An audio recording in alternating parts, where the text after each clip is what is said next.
Hello everyone, Vito's A32 back with How to Play. Today we'll look at the game Churrascaria, a cutthroat game of gluttony, which is from Absurdist Productions. Only like the second game, I think. This is the second one that I have. It's from designed by David Thomas, with art by Ellie Jang or Yang perhaps. And it is a game for 2 to 6 players, ages 10 and up. It takes about 30 minutes. And this came out this year. It's a game, it's a fast-paced game, it says, of gluttony. Basically, you are trying to eat all these succulent, savory meats that appear on your plate while avoiding the equally delicious but ultimately unsatisfying sides and desserts. We don't want that chocolate cake, and who the hell wants salad? Pass me that steak. uh, there's all sorts of food theft, plate swapping, and backstabbing in this game. Whoever consumes the most meat wins. Basically, you're trying to score the most points. In the game, you have 60 food deck cards. 60 cards in this food deck, which I'll show you in a minute. 38 of these action slash reaction cards. 6 of these reference cards. One side tells you the basic rules.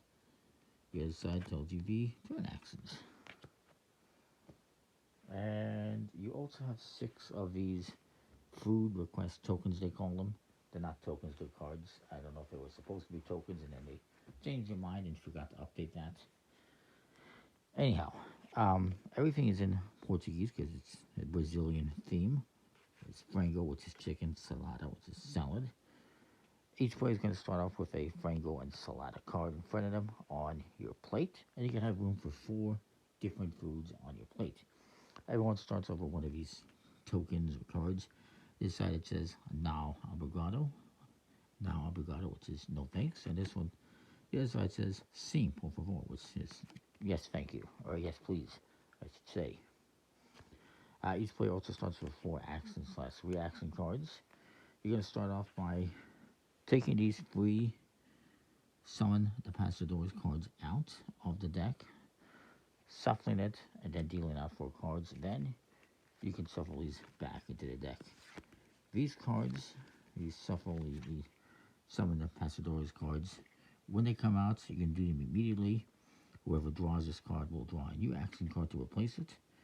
And then everyone who drew this card, starting with this person who drew this card, will draw a food card as long as their token is on the green side. Everyone starts with it on the red side. We'll shuffle those back in there. Once you have a nice enough stock and linen for this, we'll make a draw pile of this. This is the food cards. These ones we're not using, we'll put aside. You'll see all the meats have positive points. The sides and desserts all have negative points. Sides, the sides are all in green, like the salads. Desserts are in blue, and all the meats are in a grayish color, or brownish color almost. I can show you. Here is a dessert. Green the papaya cream. Now, as well, and I always seem to forget this, many of the cards, all the meat cards have like effects. It says you can immediately perform 1 eat action. This one doesn't have anything. This one is just 7 points. It doesn't have an action. So I thought there was a cost associated with these ones, but it doesn't say that. So I'll put this here, and everyone's going to set up the plate. I'll set this guy's up. And you want to make sure you also have room in your area for your stomach pile, which is whenever you eat food, it's going to go into your stomach pile, and that's going to be your scoring pile basically. So everyone's going to get 2 actions on their turn.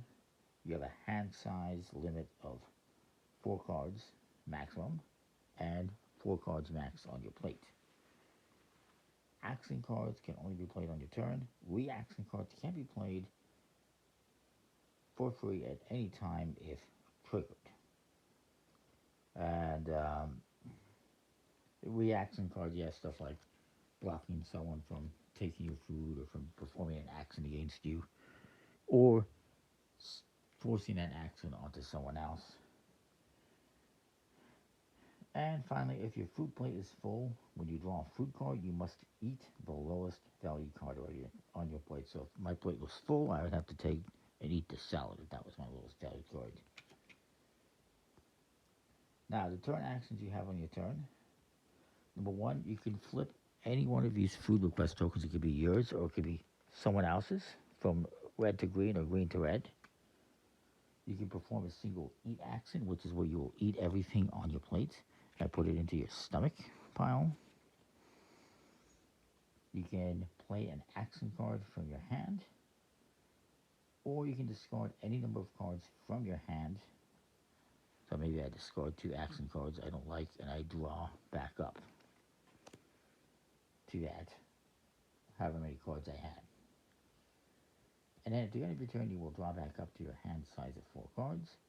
And if this food request token is on the green side, I will add a food to my plate. That's how you get food on your plate. So there's a little bit of take that in this game.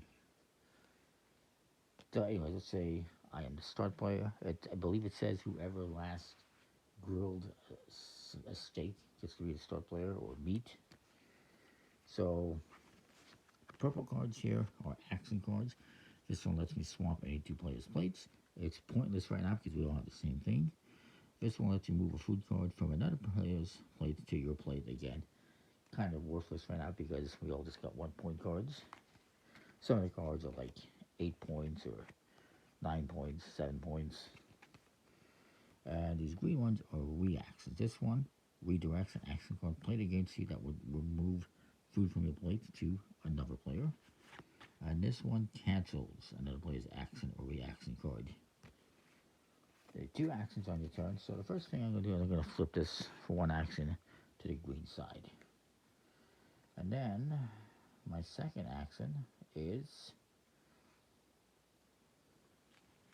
what do I want to do for a second action?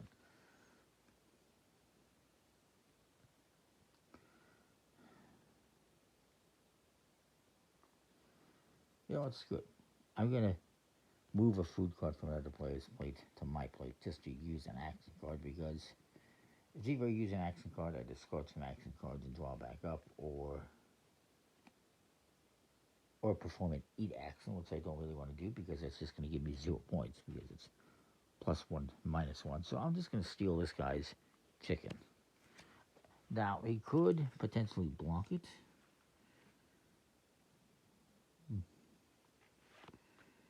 He has this one, prevent any player from performing a single eat action. So if I was to do an eat action and eat what's on my plate, he could block me from doing that. And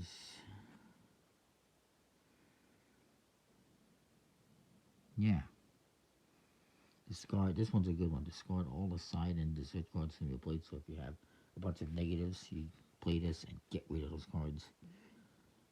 This one forces someone who has this on the green side to draw a card immediately, which could be interesting because if I had 4 cards on my plate and let's say I had a -3 dessert, he could force me to draw a card. Since my plate is full, I would have to eat the lowest value card. That'd be -3 points, which wouldn't be great. However, I could get a +8 or 9. So, I don't know. Anyways, so those are the actions I did. I'm going to put this into a discard pile. And then, that's my turn. So, my actions were I stole his chicken, and I flipped this to the green side. Now, at the end of my turn, I will draw back up to 4 cards. And since this is on the green side, I get to take a food card. Ooh, a +9. Later.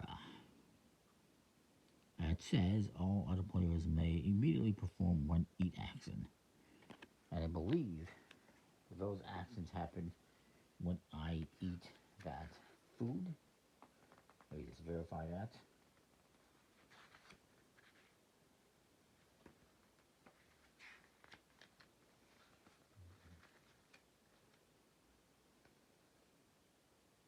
Yeah, it's triggered when the eat action is used on that card.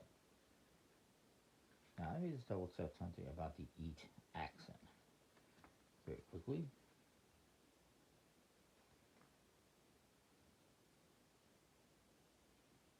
If I can. So when you perform an eat action, you're just moving one food card from your plate to your stomach pile, not all of them. So I may have said you'll take all the food. You only take one. So if I perform an eat action, I take this one, put it into my stomach, and I would do its effect, which is all other players can immediately also perform an eat action. So I get 9 points, but other people might also get points. But anyways, that is the end of my turn. Now the game will continue until this entire deck has been depleted. If you run out of cards here, you shuffle up the discard and create a new draw pile, obviously. And then at the end, everyone's going to score up all the points in their stomach pile. Meats are positive points. The sides and the desserts are negative points. And then whoever has the most points wins. It says there's a tie. Whoever has the most meat cards wins. Still a tie. Whoever has the highest value meat card wins. I don't know what you do if there's still a tie. It doesn't say. I guess it's not possible. If I had a 9, there's only one 9, so I would win.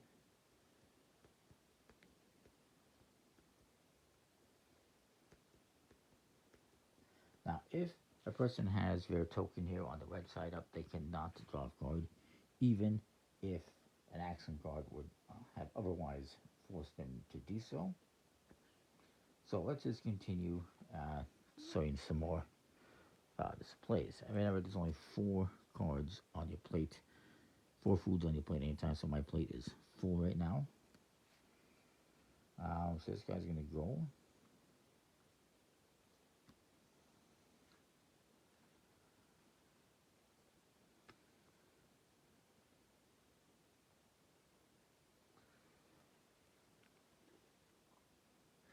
So he's going to move a food card. He's going to do this one. Move a food card from my plate to another player's plate.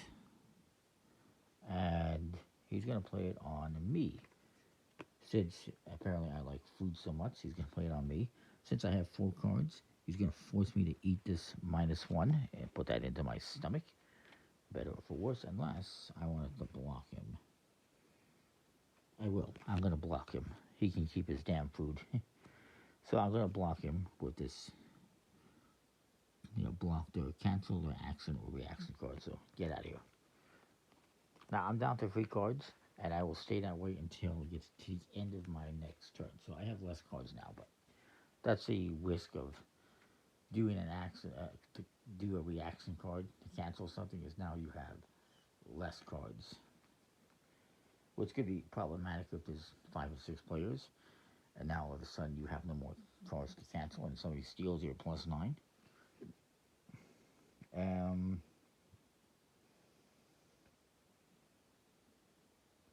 Now he's going to play this one on me. Why? Actually, no, he's going to turn this one to the green side. He'll leave this one for next time.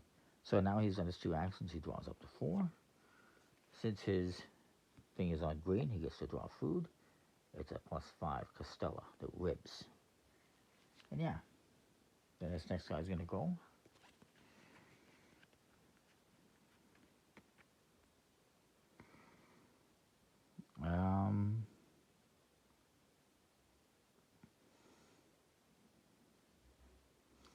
He's going to force me. It says force anyone who has a card on the green side to draw food card immediately. He's going to force me to do that.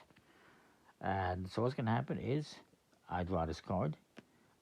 Since I have 4 cards, I have to eat the lowest valued one. So I eat this one, and now I have a -2 on my plate. That was one action. Could I have blocked it? Just out of curiosity. Yeah, actually, you know what? I am going to block it. So I'm going to block that. I'm going to do this.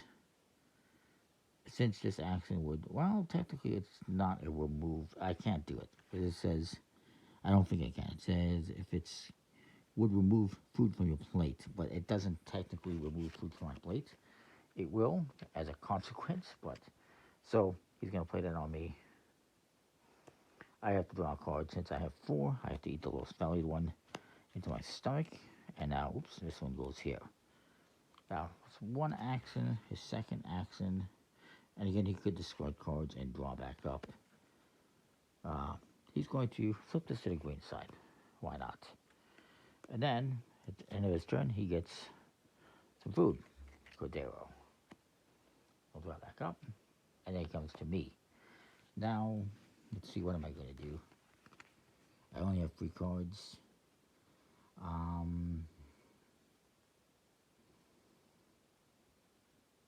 I'm going to perform an eat action and eat this tasty meat. What is it? It's a lean, savory cut of beef seasoned with sea salt. Sounds delicious. It's +9. It does have the effects that everyone else would also get to do an eat action. So this guy's going to eat this card. Has no effect. And this guy's going to eat his +6. So I'm helping everyone else. And then I'm going to flip this one to the red side, because why not? That's my second action. I'll draw back up, and since I'm on the green, I get a card. Oh, God, that's another negative. Alright, so I keep going around the table doing this. Now, I just want to show you what happens if one of these cards... Okay, so that's going to come out right away. So this guy going to do his turn. He's going to not swap any plates. He's going to play this one, forcing me to, again, draw a card. So I'm going to have to eat one of these -2s, but I do get a +3 out of it. I cannot block it, I don't believe. Nope, I could prevent somebody from doing the eat action. And they're going to turn this to the green for the second action, which means they're going to get a card. Now, they're going to draw an action card to refill their hand to 4 cards. It's one of these. When one of these comes out, there's 3 of them. You will play this immediately. And what you do is you will draw a new action card. And starting with this person who drew this card, everyone whose food request token is on green will draw a food card. So, he's going to draw another card to replace that one. He gets to draw a food card because he's on the green. Ooh, -5. Pudding delight, so milk pudding, basically. He gets to draw a card. He's hoping for a good one. He got a good one. And I also get one, and I have to eat this one, unfortunately. And I get a -4. So yeah, you keep going around the table like this until you go for all these cards, and then once you do that, everyone gets one more turn, and then the game will end. One more thing I wanted to mention. It says the game will end immediately if the food deck is empty and no more meat cards are on the table.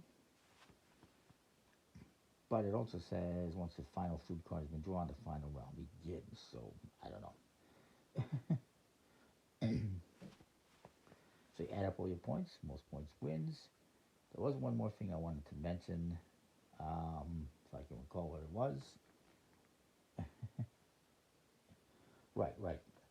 If you're going to play with only 2 players, you will remove these play with their food cards, because there's no one else for you to redirect the action card to, so you won't use these ones. And that is the only difference for 2 players. And that is your game. It's pretty cool, pretty nice quality. I like it. Comment, like, subscribe. Let me know what you think. I apologize, this video is a bit longer than I expected. We'll see you next time. More thanks for watching.